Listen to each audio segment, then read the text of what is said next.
Welcome to A State of Mind. This is Julian Royce. Today, I have the good pleasure of having Sarah Harding on the podcast.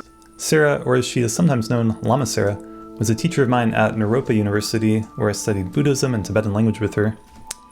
And she was in the first group of Westerners to undergo a traditional 3-year retreat, in this case in the Shangpa Kagyu tradition of Vajrayana Buddhism, under the guidance and blessings of Kalu Rinpoche. Kalu Rinpoche was one of the most revered meditation masters to leave Tibet after the Chinese invasion and ongoing cultural genocide there. Sarah Harding has been a translator for several decades at this point, and I noticed when I would go on retreats, on Tibetan Buddhist retreats in the past, and I was a student at Naropa, people would often, ask me, "Oh, do you know Sarah Harding?"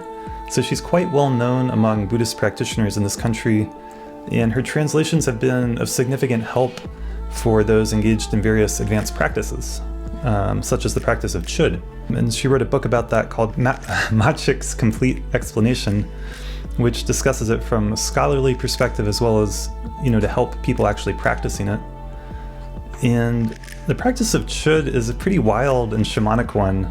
We don't actually discuss it in this podcast conversation, but in this practice, one visualizes one's own body and then imagines cutting the head off of it and making it into a skull cup and then chopping up the rest of your body and kind of cooking it and then offering it to a host of different beings, including gods and goddesses and Buddhas and demons, as well as to anyone or anything that might be resentful to you or think that you owe them something.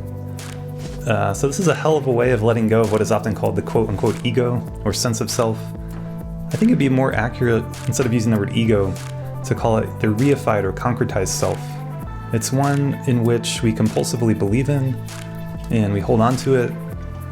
And this idea of ourself that we habitually have and hold on to is one in which the self is seen as singular, rather than plural, permanent in that it lasts throughout our lifetime, and independently existing in that it exists independently of the world around us.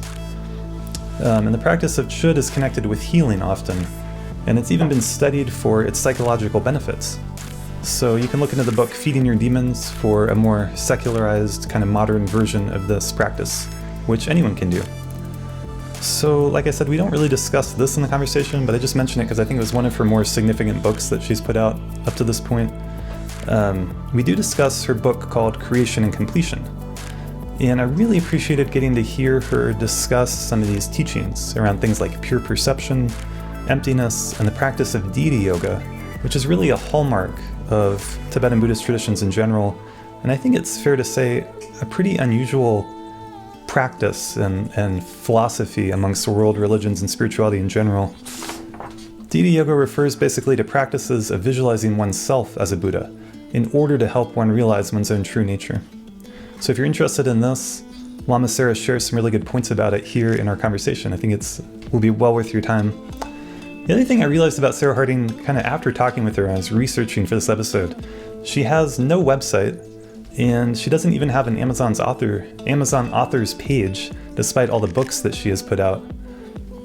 And I just realized that she is the first and only guest so far in this podcast who seems to have no interest in self-promotion, in marketing herself and selling something, no social media accounts or things like that.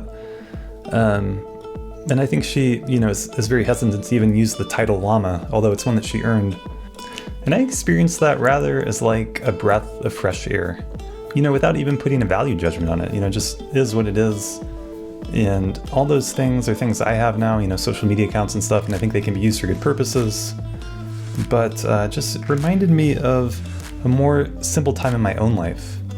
Like when I first went to Naropa to study Buddhism, I was leading a much more simple, contemplative life that sometimes I miss now. I remember feeling so entirely content to sit on a hillside and gaze into space, keeping my body still yet relaxed, my breath natural and unimpeded, my mind open, spacious, clear, and undistracted, if even for just a moment or two. It was enough to just have that and then come back to it again and again. So I hope you enjoy this conversation as much as I did. If you are at all interested in meditation and the coming of the Buddha Dharma to the modern world, I think you will find much value here. And without further ado, I bring you Lama Sarah Harding.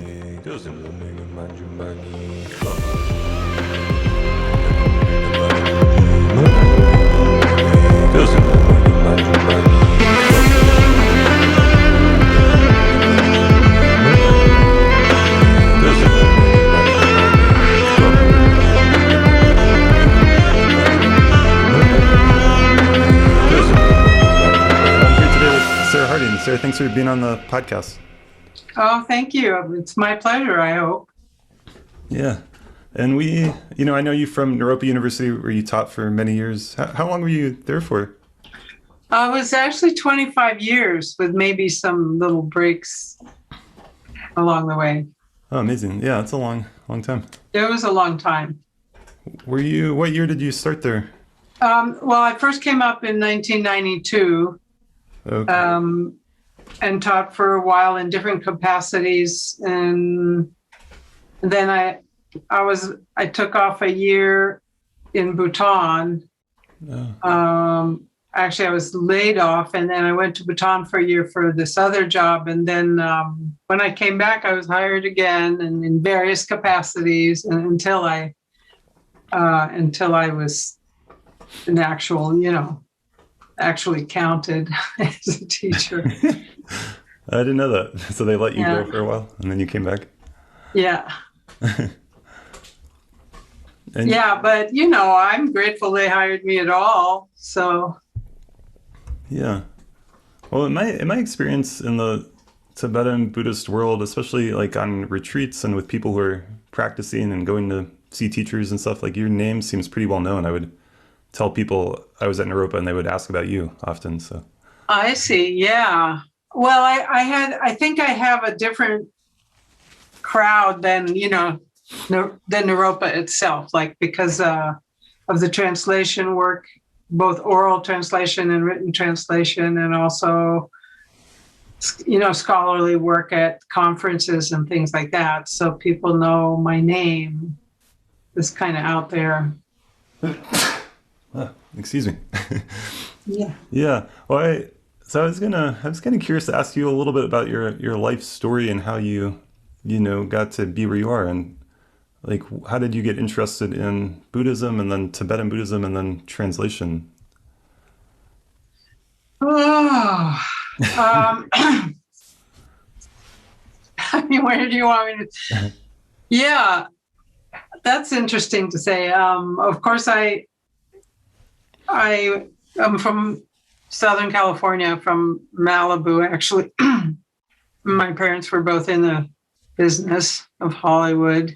And probably in high school, I went to a really good high school, and those were the 60s. So stuff was happening.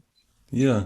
And in high school, I got interested actually in this kind of like different kinds of Indian religions, and even in high school, I on purpose went to meet a disciple of Yogananda, Paramahansa Yogananda, and practiced with them for a while. And I also took a class in Buddhism at UCLA while I was still in high school from a Vietnamese master. Oh, interesting. Thich Thien An. And he was really eclectic and taught like all kinds of Buddhism, not just his Vietnamese Buddhism. And so, I learned Om Mani Padme Hum. That was probably it. From him? Interesting. Yeah. Was it? Yeah, he was a wonderful man, actually. And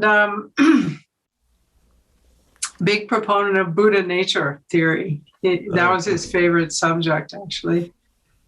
And then after what happened, after high school, I went to college for a little while, and then I met some Tibetans at college in Arizona, one of whom became my boyfriend. So that had an influence as well.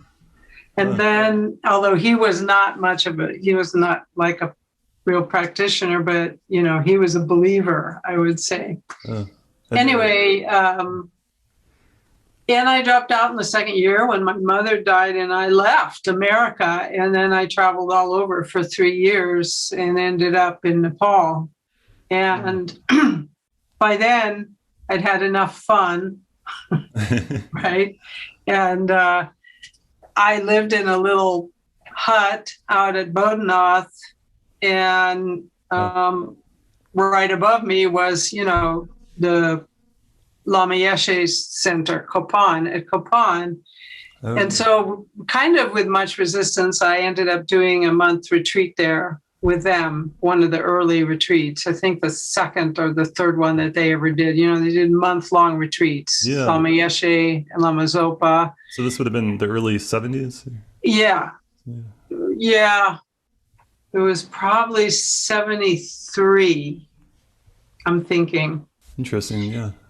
It's kind of hard to remember. I just have a few dates where like something sticks in my mind. I left the States in 1971 and I was 19, and me and my friend hitchhiked all over, you know, Europe and Africa and stuff. Wow. And then I went east, overland. Yeah. And then I came to Nepal. And Nepal is a really magical place. I came through the eastern end of Nepal, like just that place is enough. The people are very peaceful and so beautiful. And back then, you know, it's really, really, I put a lot on the environment and place. And also I ended up living right near Bodhnath Stupa, which is a like kind of a radiating energy place of Buddhism, you know. Yeah. And then I did the course and I tried to resist, but I couldn't. And so then I'm basically Buddhist. I didn't actually go for refuge or anything, but someone who was at that first course that I did at Kopan showed me a picture of Kalu Rinpoche. I guess that was kind of it. And then I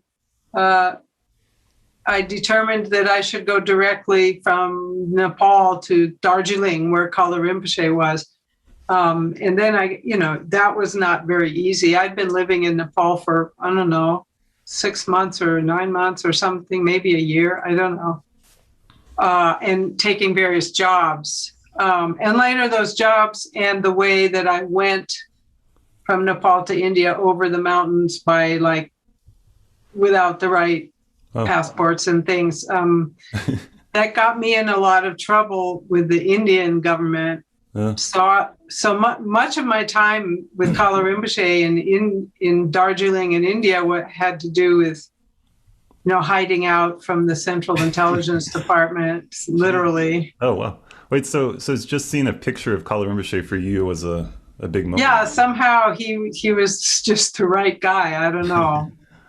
And I was very, very sick from various things that you catch in India, you know, hepatitis, dysentery and things. And, but so it was a rough journey and they almost turned me back at the border, except for then I cried and then they let me in because I was a real woman, you know? And then or a real lady is what they said, because I cried at the border. That's interesting. Yeah. And I feel a little guilty about abusing that status, which I don't like. But anyway, so the minute I got off the little choo-choo train that goes up to Sonada from the plains, someone was right there, an American guy named Long Ron, and he said, "You want to meet Kalu Rinpoche?" I said, "Yes." And that was it. I just was brought to his room instantly. Wow. There he was. And then he just gave me, in that very first meeting, which was very remarkable, and that was it. I didn't really need any more convincing after just meeting him and seeing him.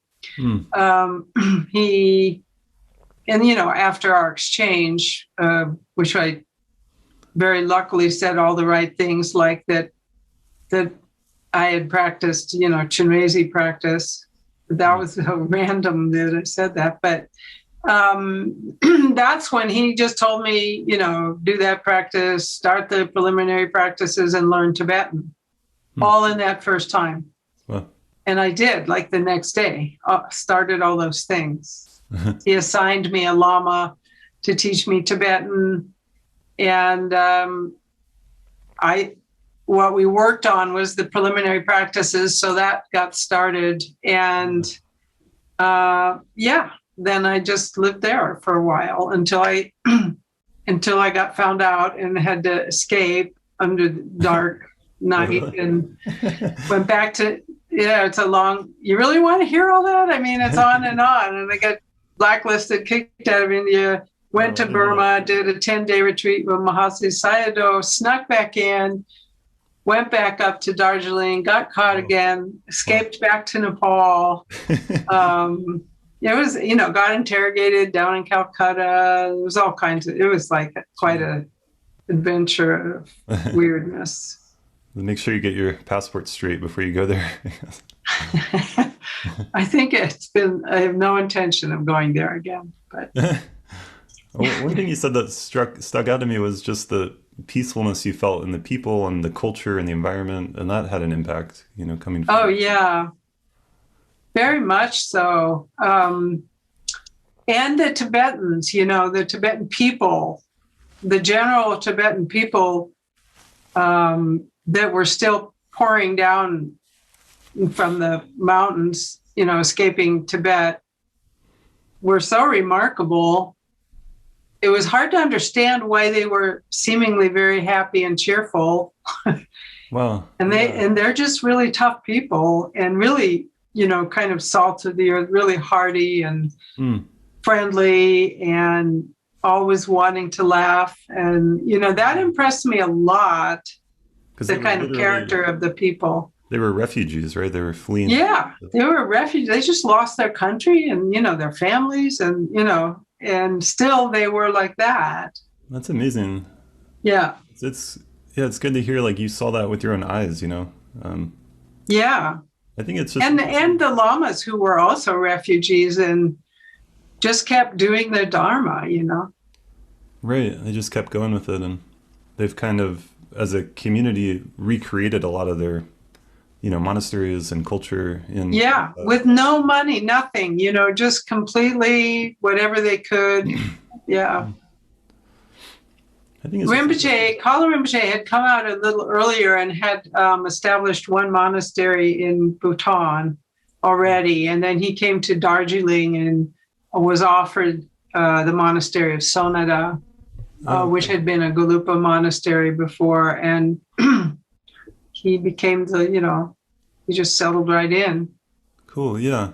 I was just going to say, I think it's just interesting to note, like, how, different cultures obviously are different. We're not all the same.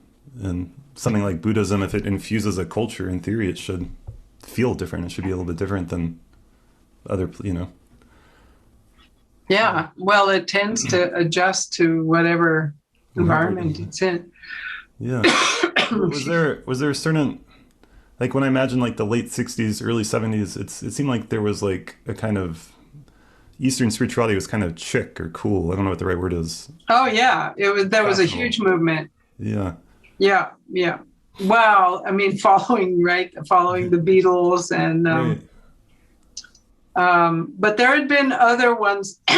I mean, like Yogananda, for instance, in the 50s came before it was cool, but still had a pretty, had some centers, like had a big center that I could go to near where I lived in California. Right. And there's still a big center there. So, and he was a very interesting character, actually. To me, the appeal, I guess, on reading some of the things, like I read his life story, I read The Life of Milarepa and all this things, was that there were so many possibilities on the spiritual path that were accepted as normal in India and in the East, in China and everywhere. Like that there could be a different perspective on everything and a different life that you could lead as a spiritual person. And nobody had a second thought about that. Like that's a normal thing to do. Yeah, like a culturally acceptable life. Yeah, I mean, I lived in a little hut and I practiced all day in Nepal after I did that 1 month retreat. And, I even wore kind of like the lay, Tibetan kind of practitioner clothes and things. And everybody thought that was just fine. Yeah. There was nothing weird about it. Right. It's really weird when I came back to the States. I was totally weird. I felt very weird. Yeah. Well, I think like Indian spirituality and Tibet too, like you could be have different kinds of lifestyles and be a meditator or spiritual practitioner in a way that our culture doesn't tend to recognize. Yeah. Yeah, that in itself is a life. It's a career, you know, just being a practitioner. Right. Well, that was actually on my kind of list of things to ask you about, like, because I remember you talking about this a little bit, but like this idea, so many of us, like I would put myself in this group, I guess, are, you know, we meditate and we also work and we have, you know, we're kind of so-called in the world as a meditator. But I remember you talking about, like, in Tibet, there was like more of an attitude of like, when you start practicing the Dharma, it's like this big choice, and then there's kind of no going back, and you're kind of, I don't know if that's overly idealistic, but where people like actually... Well, I can't remember what I might have been saying, whatever, 20 years ago, but yeah, there's a dilemma in the West, of course, because we have to work and everything like that. And but we want to do all that, but many people don't want to be monastics in the West. That's not a very popular lifestyle.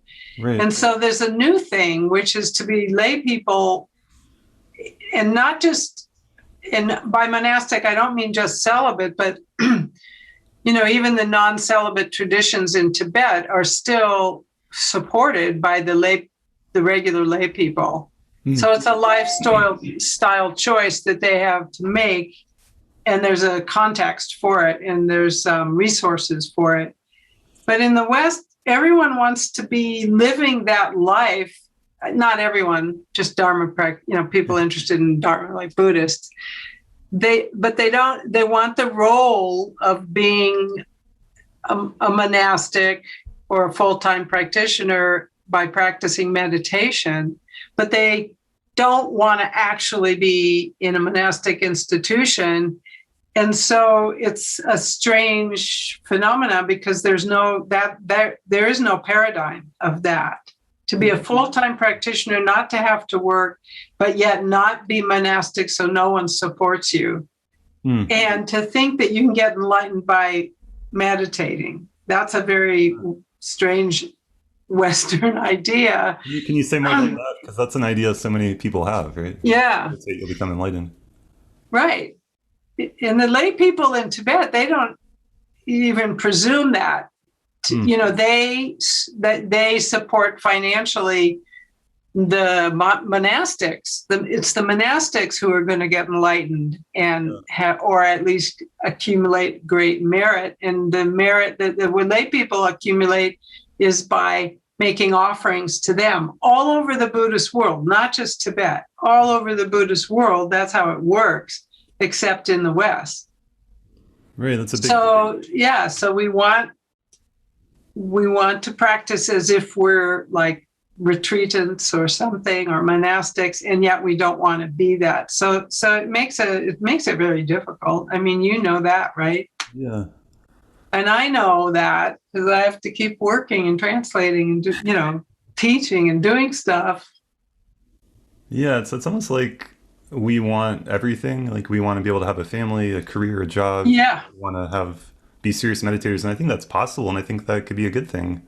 But I appreciate your point. I guess it feels hard to put it into words what I'm trying to say exactly, but to your point of like becoming a retreatant or becoming a monastic, there's kind of like this life decision that involved giving up ordinary pursuits. And it seems like that's not a very popular idea for people in America or Europe.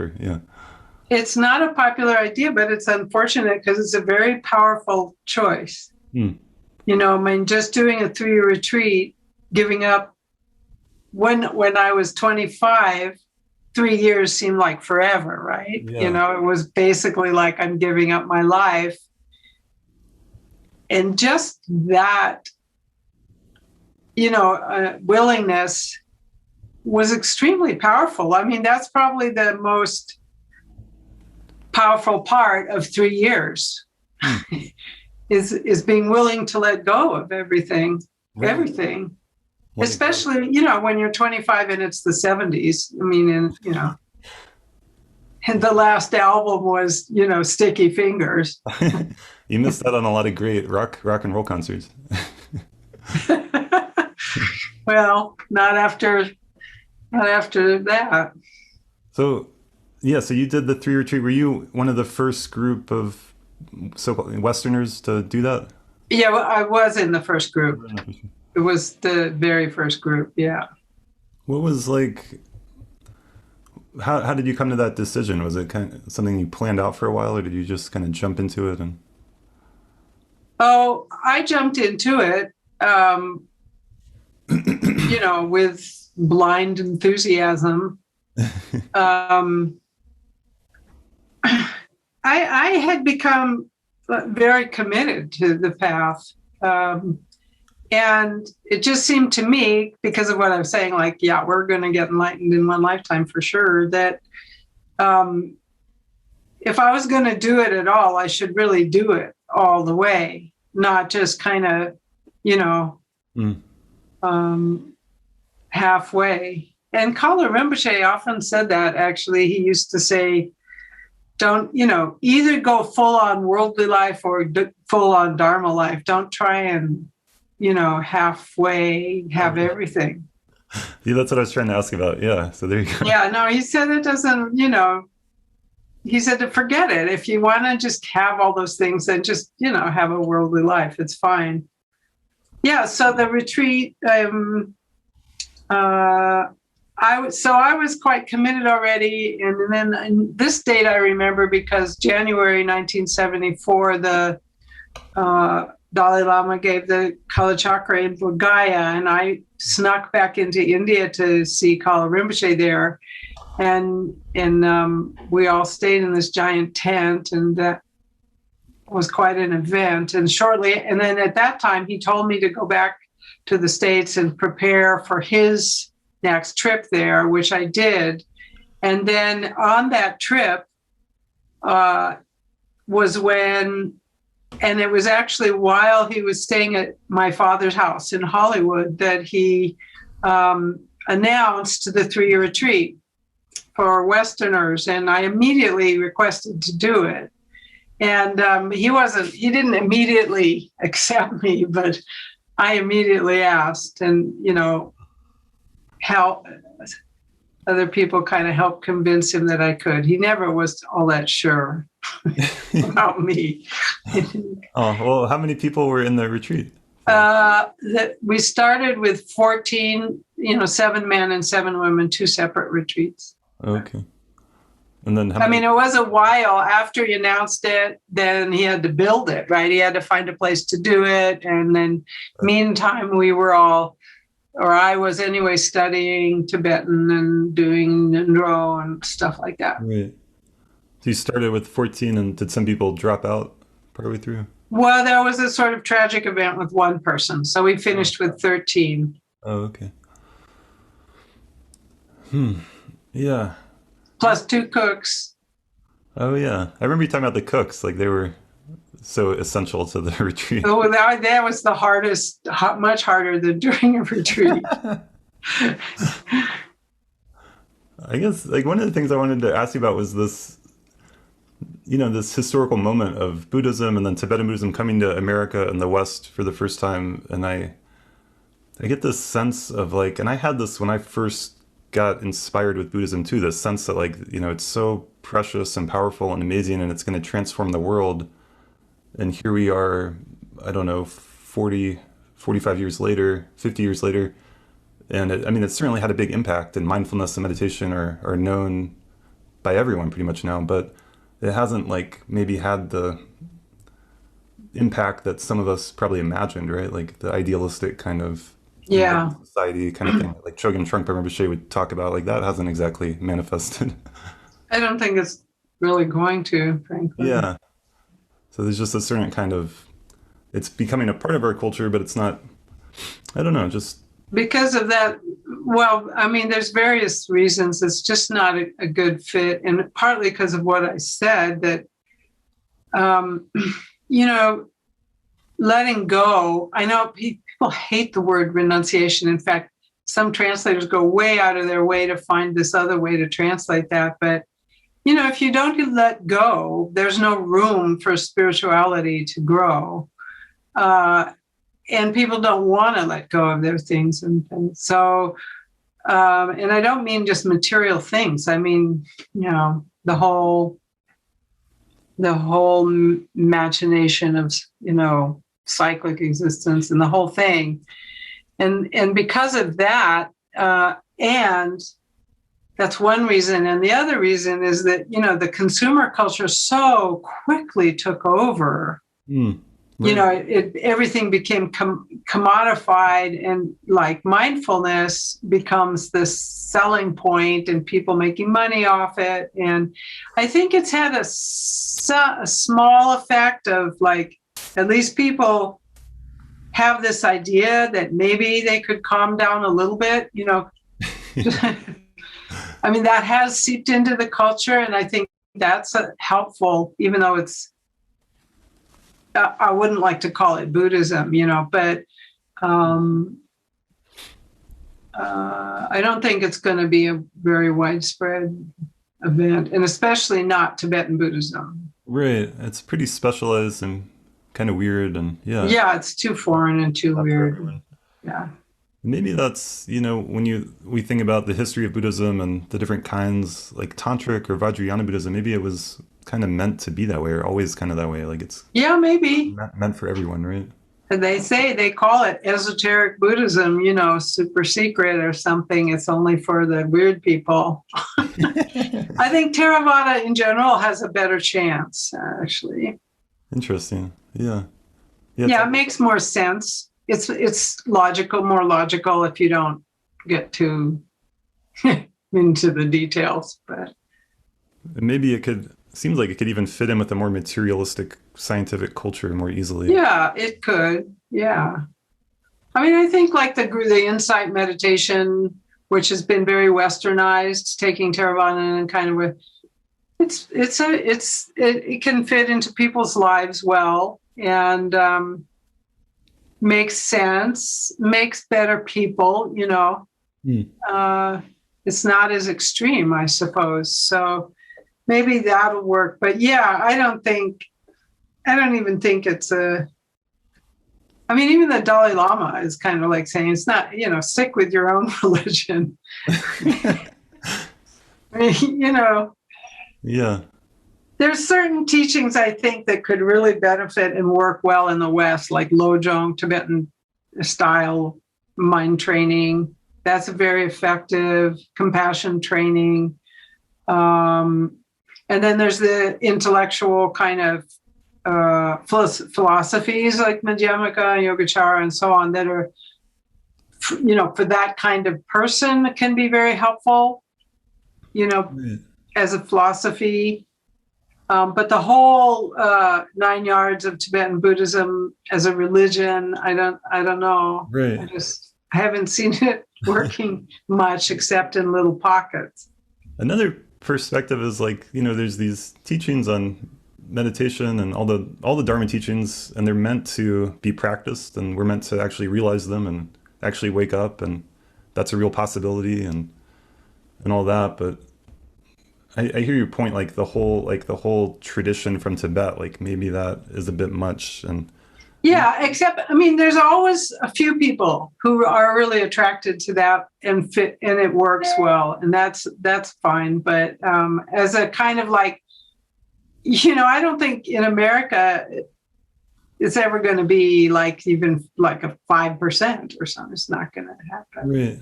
But you've seen some people like really take it on and really kind of get somewhere with it, so to speak.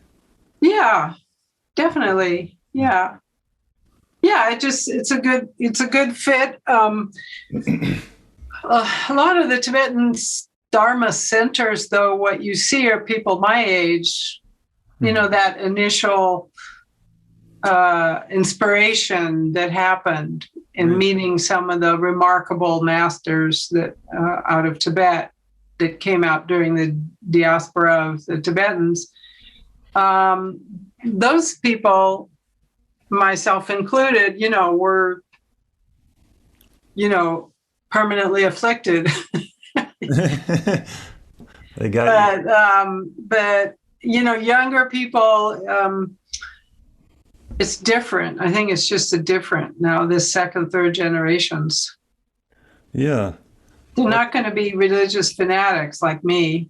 I think you made a good point about the consumer culture or capitalist culture, how it co-ops things, and it's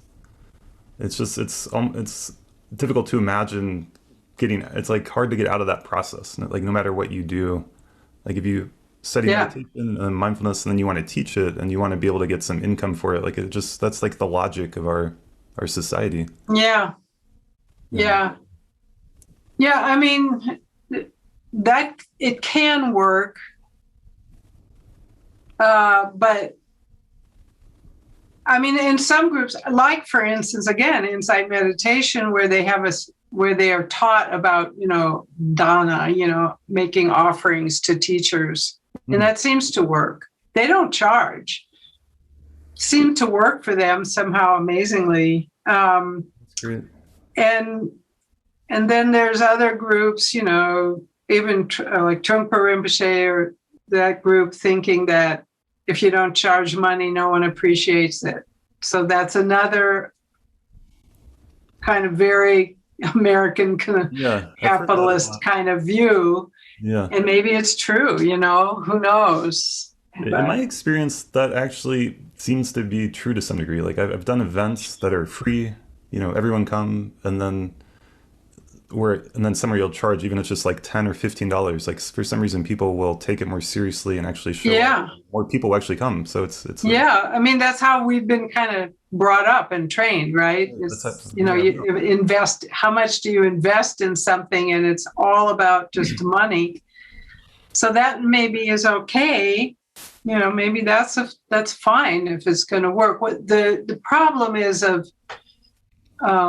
I think the problem is like what inspires somebody to become a teacher, and then it can get problematic if it's money and some kind of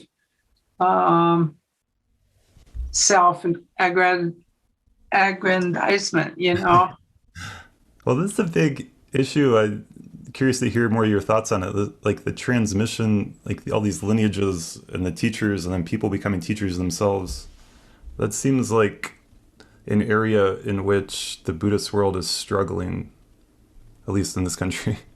Yeah, and I think that was definitely. You mean like the Tibetan lineages, or all the different Buddhist lineages? I'm more familiar with the Tibetan Buddhist world, but I think it's kind of true across the board. Like I've seen, like for example, I did a week-long retreat with this Zen teacher, and it was great, and I thought he was a great teacher. And then I talked to another Zen practitioner later, and he's like, "Oh, that's not a real lineage." And that teacher, this teacher's teacher from Japan got excommunicated. Yeah. And then in the Tibetan world, it's even more like, Yeah. So. Well, I mean, it was difficult in Tibet as well, I think, for that reason, and in Japan, and in wherever you. And I think part of that is inheriting. I mean, Western Buddhism, in a way, is kind of unique. It inherited all of them, Mm-hmm. There's Zen Buddhists and Theravada Buddhists, and not just one kind of Theravada Buddhism, not just one kind of Zen, not just one kind of Tibetan Buddhism. All of them kind of arriving here at roughly the same time, within 30 years, within 20 years of each other. And it can be really confusing. And then each of those lineages is sort of taken on the character of whatever country they came from, right, which doesn't necessarily fit that well with American culture, So that confuses. It is confusing. There's just no other way to analyze it but to say it's confusing. Yeah. It is confusing. Yeah, I mean, and I hate it when we see like the sectarianism of Tibet or Japan or something. I hate to see us take that on. Yeah. I feel like it's none of our business. Let's just never mind it, Yeah. I mean, if two Zen masters don't like each other, it's just not our business. But unfortunately, it seems to come with the package. So yeah, maybe it's just true of anything that with humans, like anything we do, like sectarianism, division, competition, or this is the real way and that's not the real way, and all those kinds of things. But, it's kind of a shame.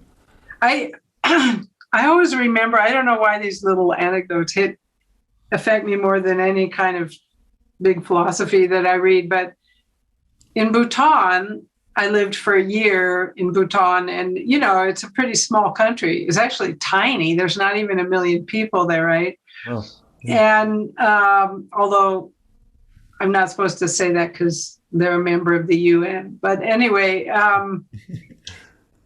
and there was like issues with people from different places within Bhutan, like these people, the central Bhutanese didn't like the southern Bhutanese and the this and that and everything. And, I wondered, is it these Dharma lineages because different lamas had over the centuries, established different.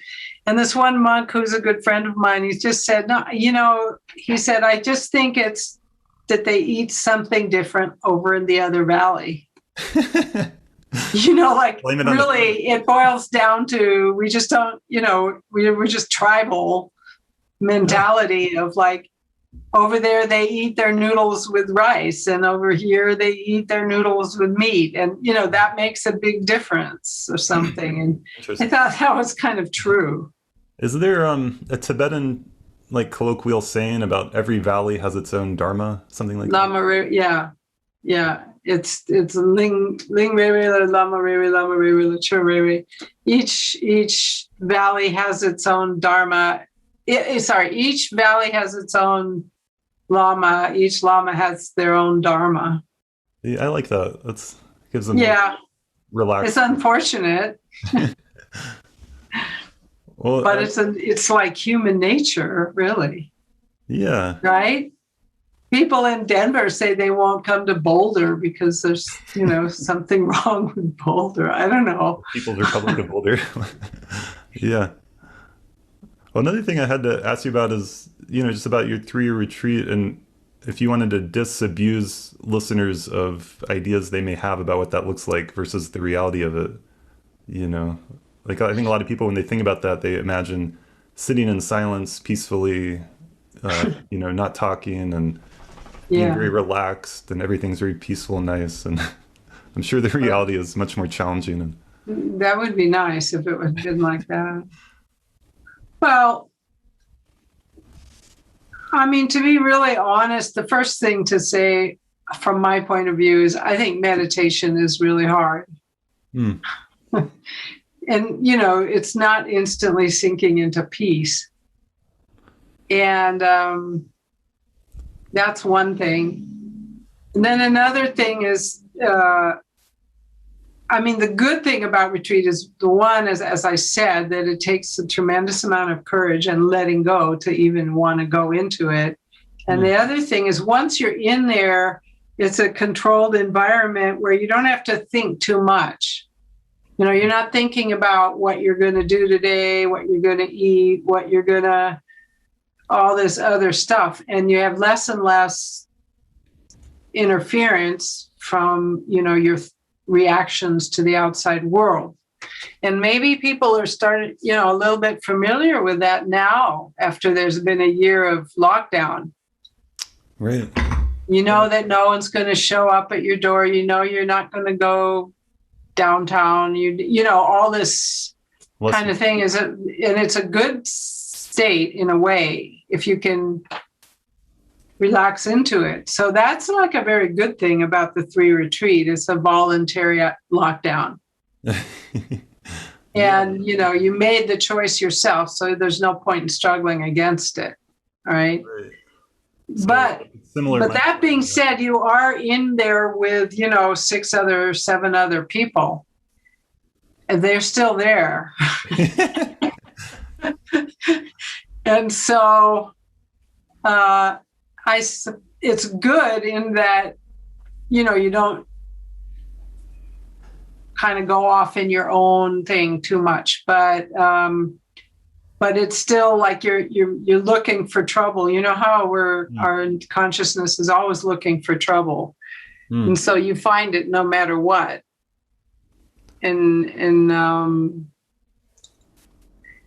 So that's hard, getting along with other people that you didn't choose to marry or something. Right, I can see that. If anybody's been married, they kind of know how hard it is to get along with someone on an intense basis.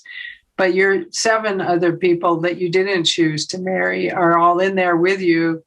So that is not easy. It has advantages and disadvantages. And Right.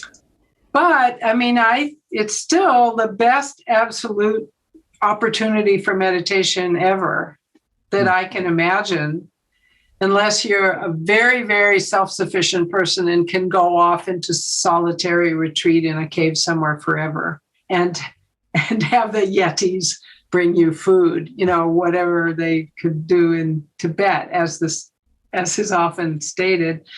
But I can't think of a better situation to really try and do it, like to really see if it works, to really, follow the directions. Yeah.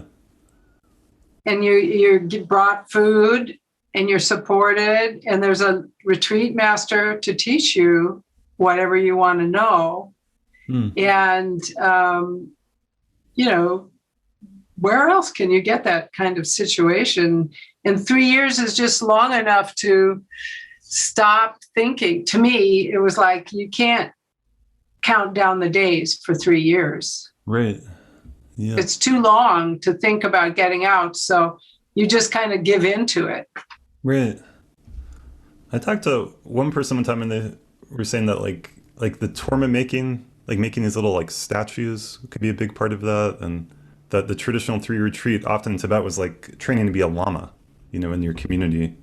Well, I think it was. We didn't realize that which was a good thing, I think, because I don't think anybody in my first retreat was planning to go out and be a lama, which is good. But, you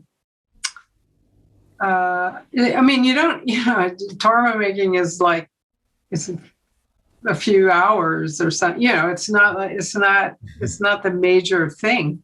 It's a good Tibetan Buddhism.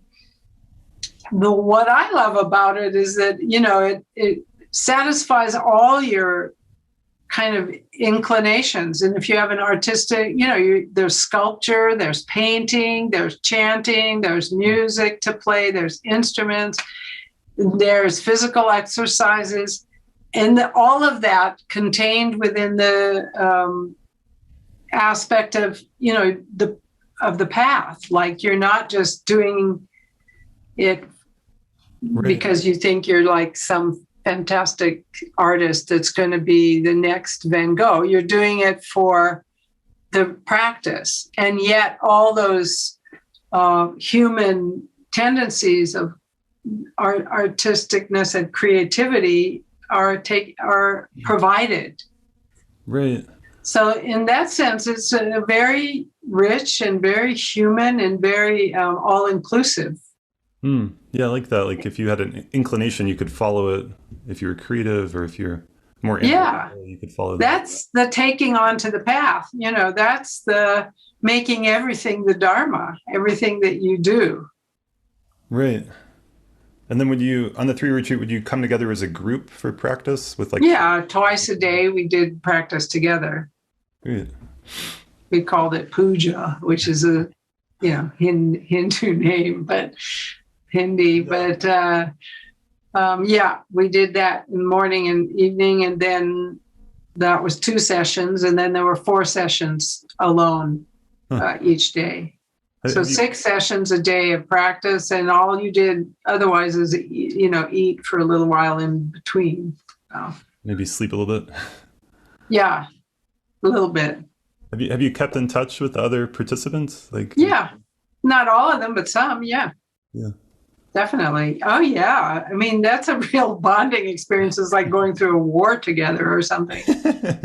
Yeah. And then not cutting your hair and nails, is that a part of it? Some of the practices only for some of the practices we all shaved our head and looked like, we took vows. We took monastic vows for the 3 years. Huh. But then during a few of the Vajrayana practices, then you weren't supposed to cut your hair or wash or cut your nails or things. And but I did wash and brush my teeth. Okay. I didn't obey totally. Sounds healthy. Yeah. Yeah. Interesting. The one person that I knew in my retreat, in the women's retreat, that didn't wash, that it gets to be a problem with your skin and stuff. Oh, yeah, I can imagine. Wasn't there a thing like in Tibet when you were at such high altitude, like bacteria doesn't grow on your skin? Oh, they don't wash anyway in Tibet. That's not even difficult, you know. Is that partly because of the altitude? Yeah, Yeah. definitely because of the altitude. And hot water, not easy to come across. And there were springs that they'd go in, usually with all their clothes on, even if they were nuns, robes and things. So there were hot springs, and that would happen, once or twice a year. But Oh, they would wear their clothes in the hot springs? yeah. Oh, well, I didn't know. Yeah. Kalu Rinpoche's sister, famously, the first time she came to the West with him, just got into the bathtub with all her robes on. Oh, that's amazing. Yeah. There's a pretty big gap between traditional Tibetan culture and like kind of California spirituality. Yeah, definitely. Yeah. But, all the Tibetans now, after they had to live in India and in lower altitudes and tropical climates, they changed that culture, Right. of course. Exactly. Yeah. One of the things I was going to ask you about is this book, Creation and Completion, that you helped translate, and that I remember getting. I did translate it. I didn't help translate it. Please. Do you want to speak about this a little bit, like how you came to translate this? And Sure. So I went into retreat. I just kind of took everything that Kalu Rinpoche taught at face value and practiced. And then I went into retreat because of what I said, that I wanted to really do it. But then when I'm in there, there's all these practices, one after another, after another, after another, which is in the tradition of, training for a Lama, is to do all those practices because you aren't supposed to teach anything unless you've done it. Right. And so, so we're doing all these deity practices and kind of start to wonder, what am I doing, right? I mean, I didn't know ahead of time. It was like, I really didn't understand that Tibetan Buddhism is really 98% ritual, ritual meditation, but still ritual. Yeah. And so I started being very curious about that and reading what I could. And there were some good options, but they were all in Tibetan. And then when I was out of retreat and I ended up in New Mexico, the Kalu Rinpoche's Dharma Center in New Mexico, and Khenpo Tsultam Gyamtso came as a visit to that center and gave me this one text, Creation and Completion, which he suggested I translate. And I just did, because I thought it's actually there were almost nothing at the time that would try and explain, what it is, this deity meditation. It seemed like the biggest omission in the transference so far at that time, and the transmission, was that, that Lamas were teaching deity meditation, but what was it? What's the theory of it? Right. So that's why I did translate that. Right. It seems to me like that deity yoga practice, like invoking these different Buddhas and the different mantras and visualizing yourself as them, that's like to me, that's like the quintessential Tibetan Buddhist practice. Yeah. And that's kind of their number one thing. And yep, it is. It is what they're the most famous for, like the most characteristically Tibetan thing. Right. And there's actually, this book that you translated helped me to realize some of the theory behind it. Like there's a tremendous amount of philosophy and theory that's goes all the way back to the original sutras. It's not like some weird new creation separate from the rest of the Buddhist tradition. Right. Yeah. it goes back at least to the tantras, maybe a little bit the sutras, but like the philosophical underpinnings in theory are right. like no self, and things like Yeah. that, emptiness, and it does. It fits right in. It's a brilliant system, and I think if you understand it, but it's so couched in at the culture, like the actual tantras coming from India. If you just read them straight up, they're very, very confusing. They're coded, they're shocking and kind of weird and everything. But that was true for the Tibetans as well when they received all those tantras. So they developed a whole culture, really, a Buddhist culture in Tibet of instructions, Mengak and Damgak, of instructions which made those Tantra teachings accessible. And a book like that, Creation and Completion, is just an example of that, of Dzogchen culture trying to make this tantric stuff very accessible and explain why you're doing it at all. And there are many, many sources, but there were in Tibetan. And now there's more, much, much more in English than when I did that book, which was really a long time ago. I can't even remember what year, but I think it came out in the 90s, right? In the early 90s or something. Something like that. Well, I've been studying neuroscience lately, just kind of on my own and making connections. And I don't want to, be someone who's saying that like all the Buddhist tradition is exactly the same as modern science, but there are some intriguing. Sure. I really do think like what the Dalai Lama has done with the Mind and Life Institute, like these science and meditation can really have an amazing conversation and work together. And one of the things that struck me in preparing for this conversation, because I'm reading this other book called, how is it called? How Emotions Are Made, something like that. It's like everything we experience is the creation of our brain or nervous system in modern neuroscience.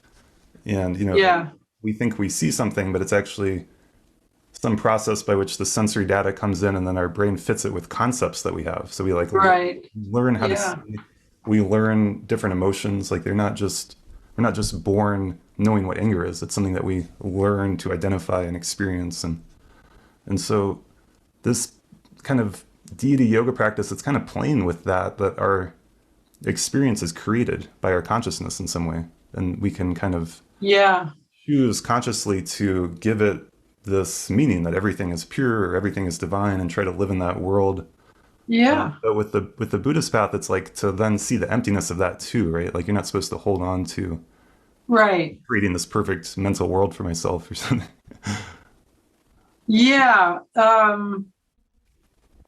I mean, it actually fits well with something like Mahamudra instructions, where first you see that the whole world that you're reacting to is actually your own creation.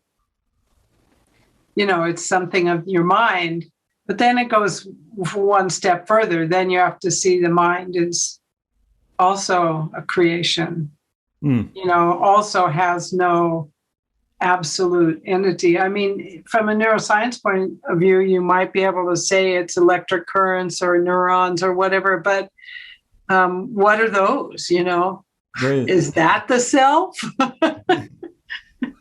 Are my brain chemicals the self? I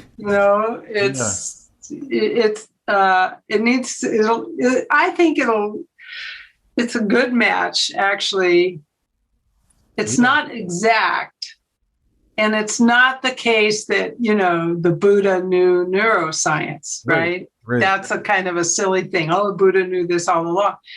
But I think it could be that since we're born here and tend to believe science more than any kind of religion, that, or some of us not.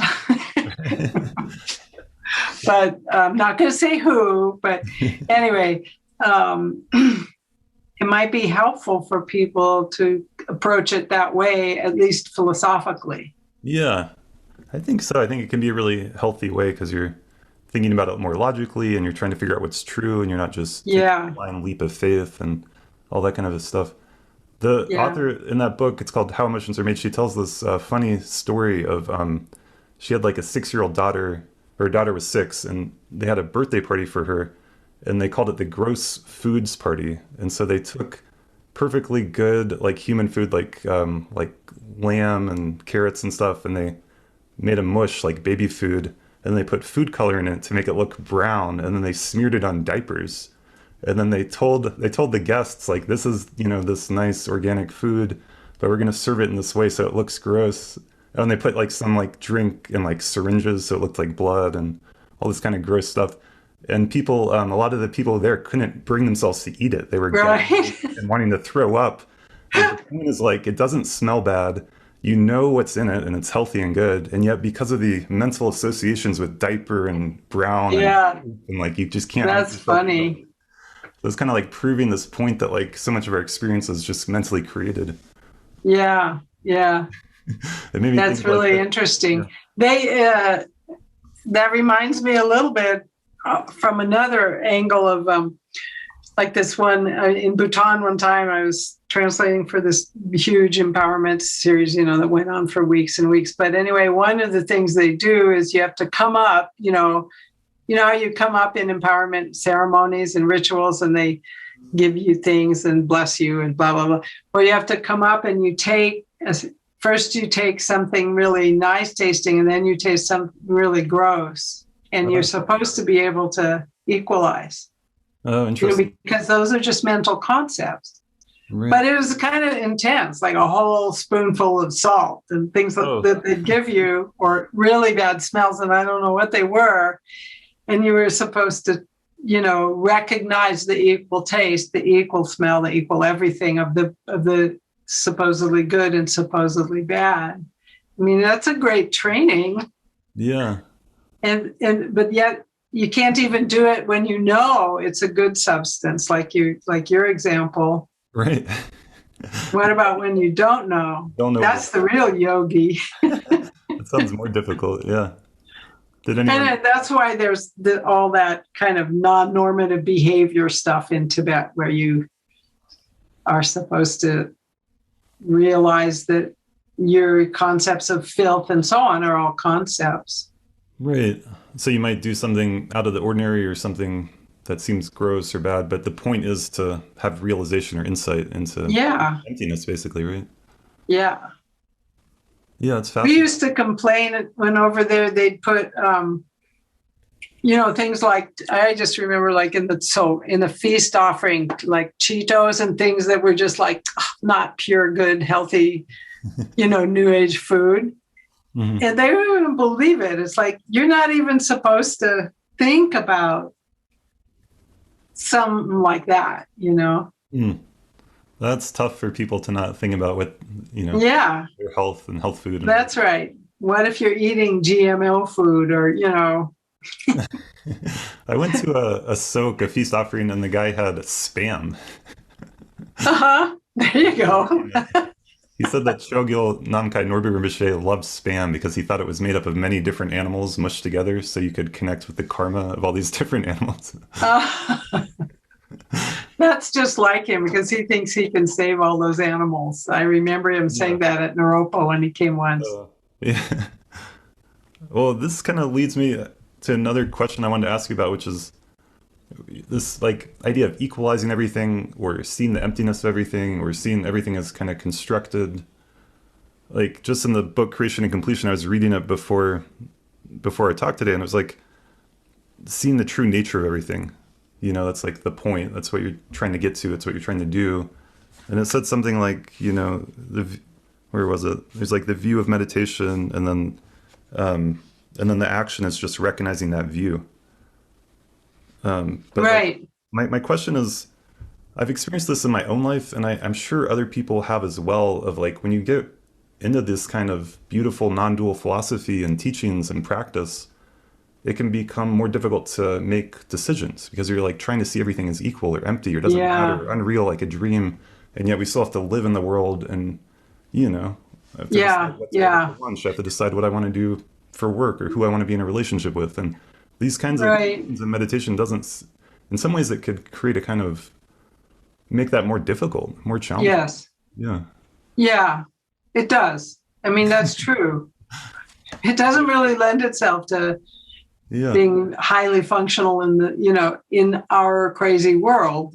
I mean, but I mean, that's why we have the famous proverb from Guru attributed to Padmasambhava, right? Which is like, you have the view as high as, as high as the sky, but as fine as grain, but you watch your actions as fine, like fine powder, like tsampa, he said. But who knows if they even had tsampa in India. But anyway. They didn't have tsampa in India. But they have powder, they have fine ground flour. And that's why the teachings of karmic cause and effect are never forgotten. I mean, they should always be present at the same time as understanding of emptiness. In fact, you can't really understand cause and effect without understanding emptiness, and vice versa. That's like the really important thing. If things were set, if it weren't for emptiness, everything would be set in stone, basically. Right.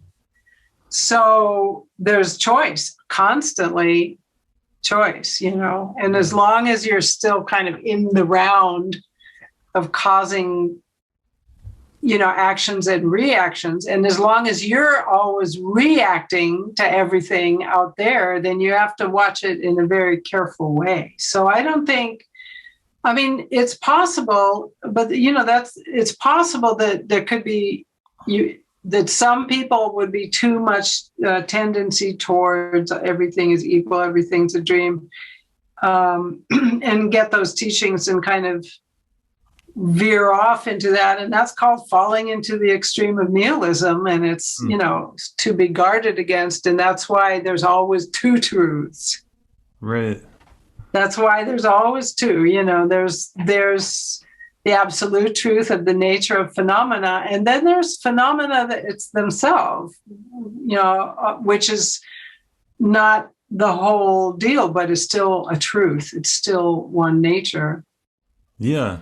Yeah, I really appreciate your words on that. It feels... And that's constantly up for all the time in all teachings. Like, in creation and completion, he says the creation phase, is to understand, they cancel out each other in a way. Like you could get too attached to the deity as a solid, real thing for creation phase. So that's why there's completion or dissolution of the deity. But then you could get too attached to that, and that's how you rise up again as the deity. So it's you're constantly balancing between those two. Yeah, that's helpful. It's beautiful to think about. I found the passage, if you want me to read it real quickly. Sure. It says, all phenomena are subsumed under the two truths. The relative truth is true with respect to delusion, and the absolute truth is true with respect to the true nature. The definition of truth is that it is without deception. If you know that the two truths are inseparable, like the moon and water, then the extinction of deluded appearances is close at hand. Yeah, there it is. Yeah, it's beautiful. I'm also just struck by the word delusion, that it's saying the relative truth is true with respect to delusion, not that it's, we're figuring out the true scientific understanding of cause and effect. And it's a little bit different, right? To say delusion. Oh, yeah. But the delusional part is that if you think it's intrinsically existent from its own side, so, but it still appears. So everything appears, and yet is empty. I mean, it's back to the old, form is emptiness, emptiness is form. Right. Yeah, you can't have one without the other. Yeah, I mean, it doesn't mean anything, to be empty if there's nothing there. Right? And isn't that like, yes, we have no bananas? I mean, and you can't have things if there were no emptiness, because there'd be no room for them to be there. Yeah. I appreciate you going here with me and talking about it. It's fun to talk about this thing. I don't know if that's what you intended to talk about, but yeah. Well, then, and I think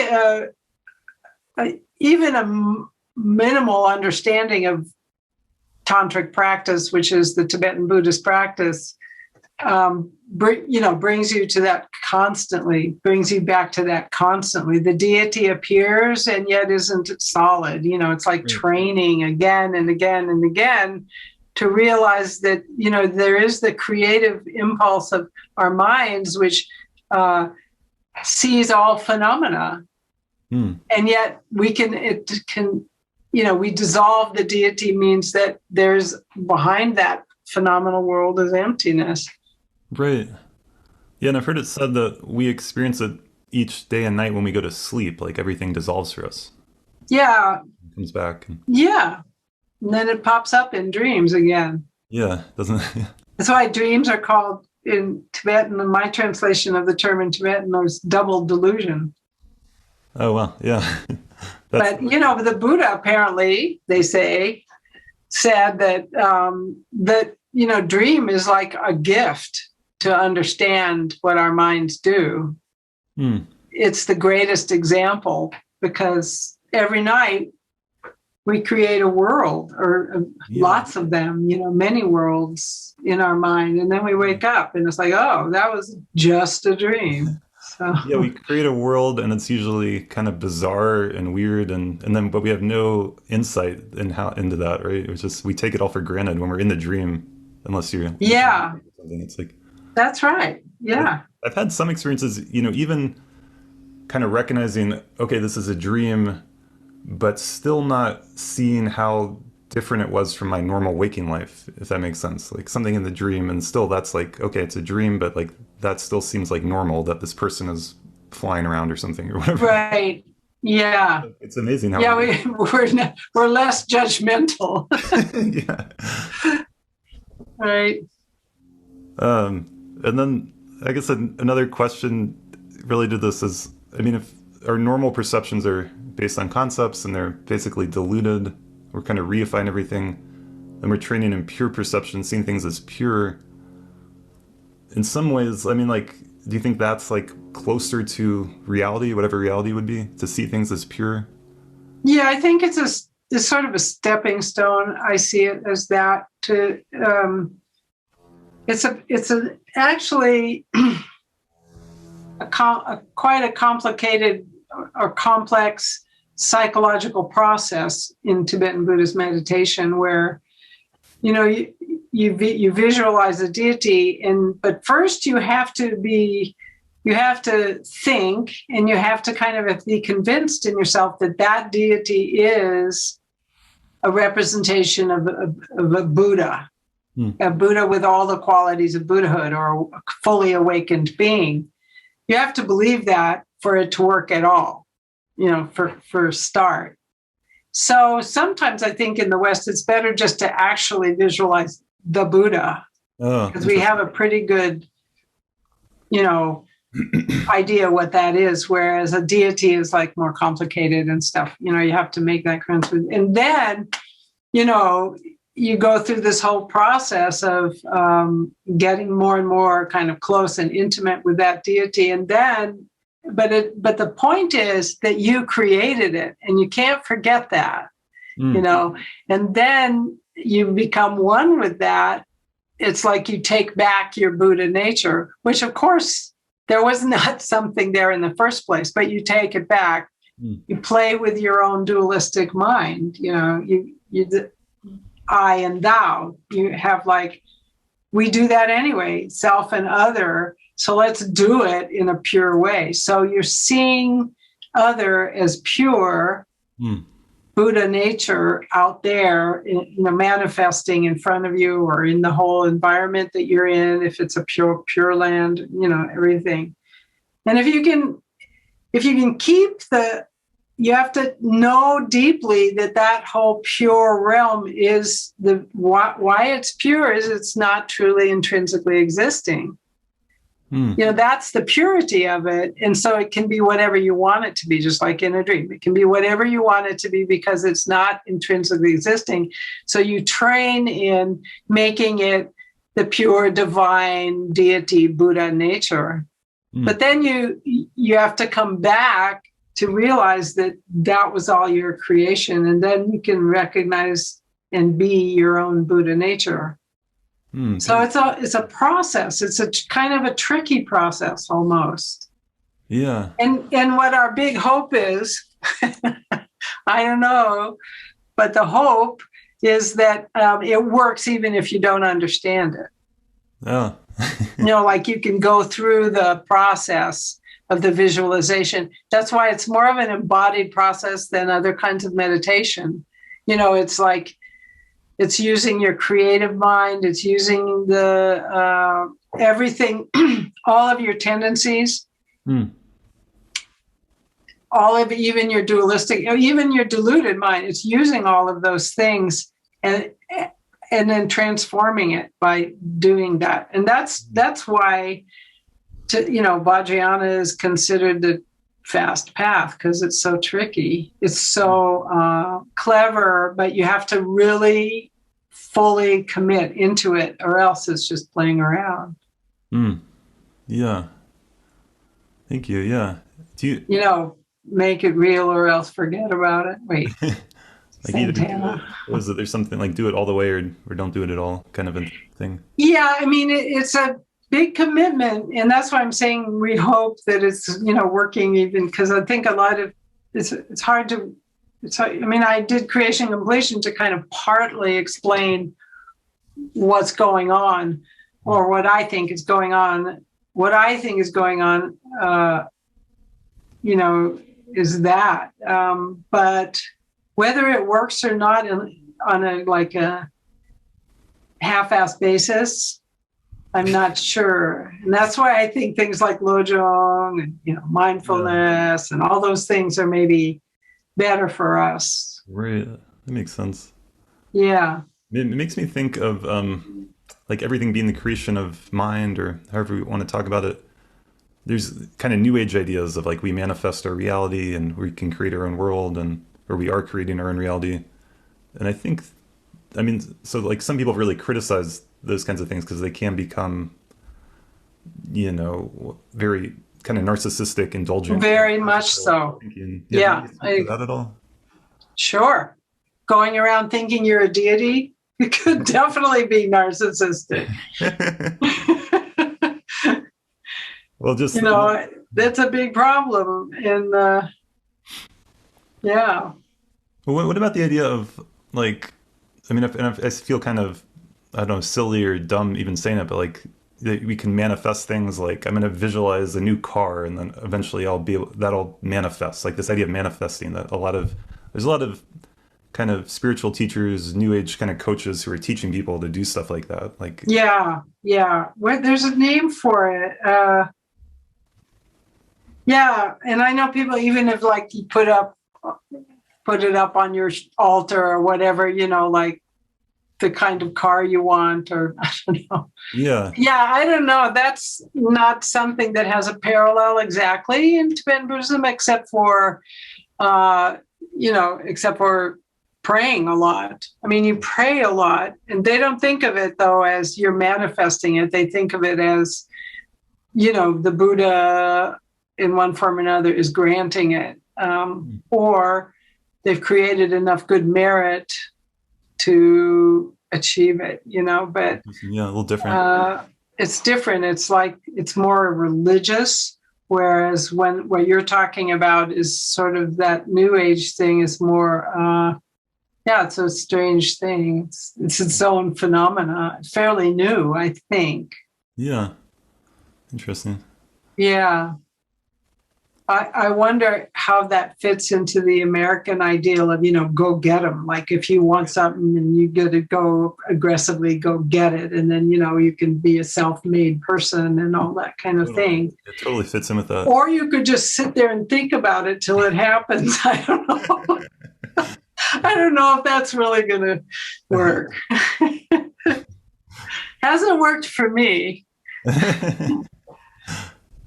One last thing. I know we're maybe getting near the end of your time, but just this question I want to ask around, rebirth, past and future lives, and in the context of our conversation and meditation and all these practices, it's like I've heard some people say if you don't believe in past and future lives, then Vajrayana or Tibetan Buddhism really doesn't make any sense and you shouldn't try.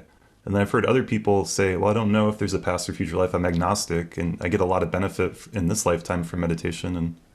And so I kind of have heard different perspectives on that. Yeah. Yeah, that's a tough question, actually. It's like there's always a tension between that, I think. Not just Tibetan Buddhism, but all of Buddhism is geared around the thought of future lives and past lives. The Buddha himself taught completely from that point of view, right. Past lives and future lives. So for people who don't believe in past and future lives, it's a challenge. I'm sure it can be helpful.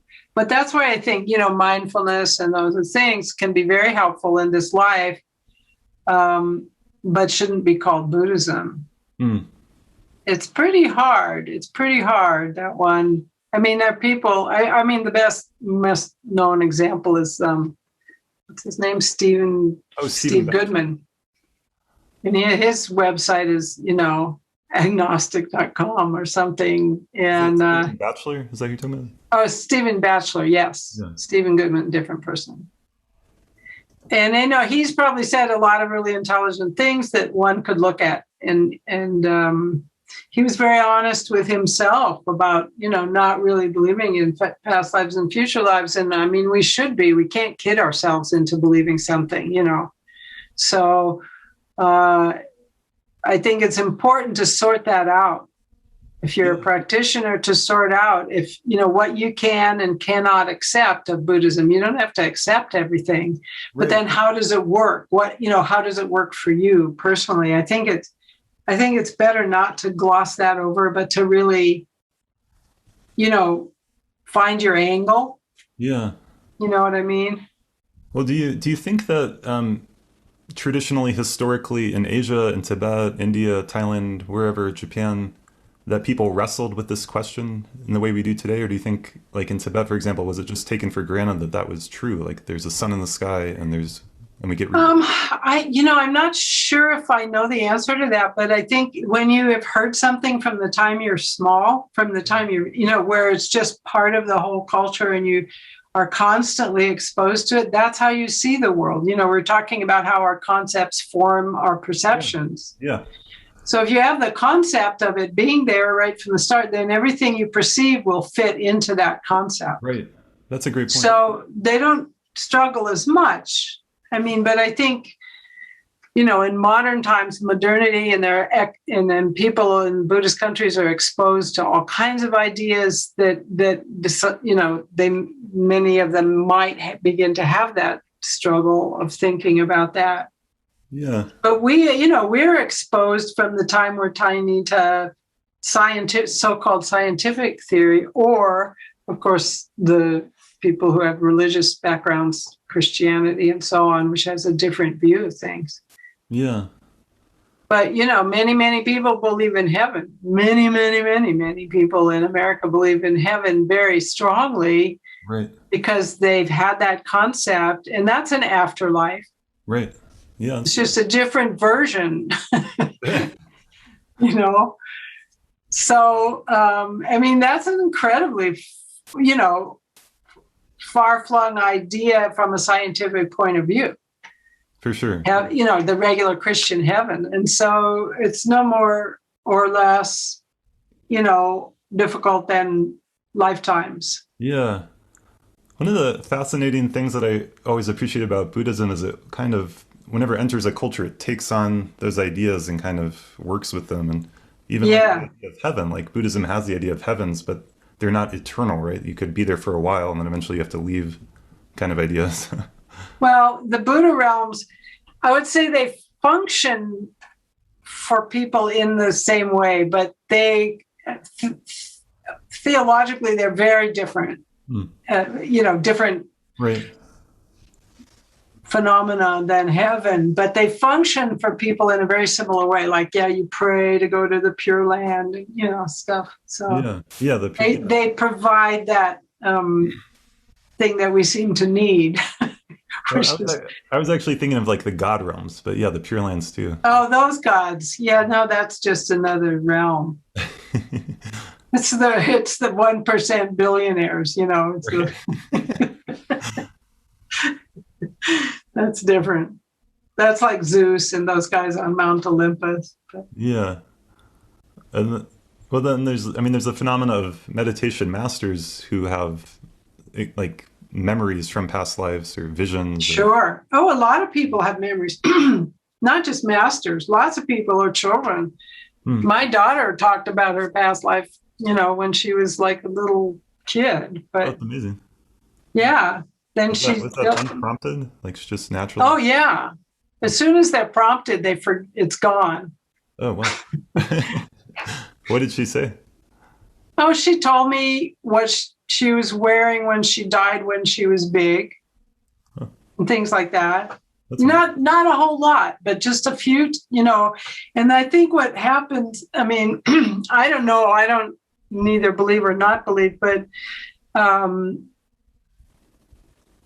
people don't accept it. We don't have a pocket to put it in, right? So then you stop having those memories or whatever they are. Interesting. Because it's not accepted. It's like when you're speaking, if you speak nonsense to nobody has a reaction. And so then you don't do it anymore. Right. It's kind of like that. Yeah. Yeah. It's not valued or understood. Yeah. It's not accepted or recognized or anything, but yeah, I don't know. And then plus there's a lot of people who die and then come back and remember things as well. So I don't know. There's so many of those. There's been a lot of those. Those are easier to study, I think, because you're in the hospital and you can go talk to them. Yeah. Well, there's a whole like HBO program now. Yeah. I forgot what it's called. It's like Escaping Death. A lot of it was about mediums, and it got not interesting then. Interesting. Well, thanks so much for being on the podcast. I really appreciate it. Yeah, I hate to leave it at that, though. I hate to leave it at like, we don't know. You got to figure it out yourself. Well, the story of your daughter might give some people some inspiration to step into that belief or, open up to it. Oh, I'm sure. And I'm sure a lot of people have had, similar experiences. You hear about them all the time. Yeah. It's just kind of knowing what they are. We're never quite sure. I'm not quite sure even after hearing it. Yeah. It's really interesting for me to think about. Like I had about half a year in India and about a year in Nepal. And I remember very vividly, like when I was there, I was immersed in Buddhism, but I really did believe, I guess, in past and future lives, and it made sense. And then I don't know if I could say that now. And so I think the role of culture and environment and I'm not even saying it's better or worse or, interesting to notice. Like, yeah, I noticed that very same thing, actually, very similar in not just about past and future lives, but about many things that it felt so easy and normal and acceptable and recognizable when I was living in the East. And makes me think like there's ideas in this culture that they're so pervasive that they're hard to even notice, but like the idea that like I should be trying as hard as I can to get as much money as possible every day, like that kind of idea. Like that's just the water that we swim in. And so it's the water we swim in. That's exactly right. And it's really hard to get out of it, or that you should be accomplishing something all the time, right. or that you should have a mate. That's another one that we swim in, that your life, your soulmate. Yeah. The idea of soulmate, which is actually like a new idea starting with German Romanticism, but yet it's so pervasive. Or consumerism, all of those things, they're very hard to not be very influenced by them. And I noticed it when I moved back the first time in 1974, I guess, when I came back to the States after like 3 years gone. It was it was palpable. It was so noticeable. But then after a while, you forget, and it's just what you're breathing, So. Yeah. It makes me want to go live in another culture again at some point in my life for a period of time. Yeah, it's important. Yeah. I feel like it's really important. I mean, another example, kind of like I always had like a really bad body image of myself, growing up and everything. I mean, it's not that easy to grow up in the Hollywood realm. Oh, well, yeah. But, and then living in Nepal, it completely changed. Wow. Deeply changed, because of the way that the women in that culture are and things. And things you think are real and that are the self are not. They're just reactions, That's a great example. Yeah. Yeah. So different cultures or no culture, be up in the mountains when. Right. I remember, but I just recently, that's actually my screensaver about when I visited the retreat hut, the ruins of the retreat hut where Kalu Rinpoche had spent whatever 13 years or something. I just thought, well, no wonder he was enlightened. I mean, the environment is a huge thing. It's a huge effect on us, and we're surrounded by.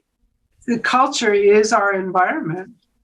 Yeah, and it connects to me with interconnectedness and the planet Earth and the the natural world and like honoring all that rather than this super individualistic idea of like I'm going to go meditate and I'm going to become enlightened and I'm going to see the nature of my mind. And it's being there like in the mountains on a retreat place, connecting with the land. I mean, I think it's I think that is a piece of Buddhism that gets lost in translation, is that like the idea of like a rainbow body, for example. Like when I think about that, it's like that's this like great enlightenment in Tibetan Buddhism, but it's like it transforms the environment too. Like it's not just an individual human person, right? It's like there's rainbows in the sky that other people can see. I don't know. I'm struggling to find the right words for it, but like people putting their hand through rocks, for example. It's like there's an interplay, a connection there. Yes. Well, I mean, and that's what I think kind of what you were saying is how I understand the whole phenomena of pure realms, Buddha realms. They're just the realm of the sphere of activity of the awakened mind. Yeah. Manifesting as environment. Right.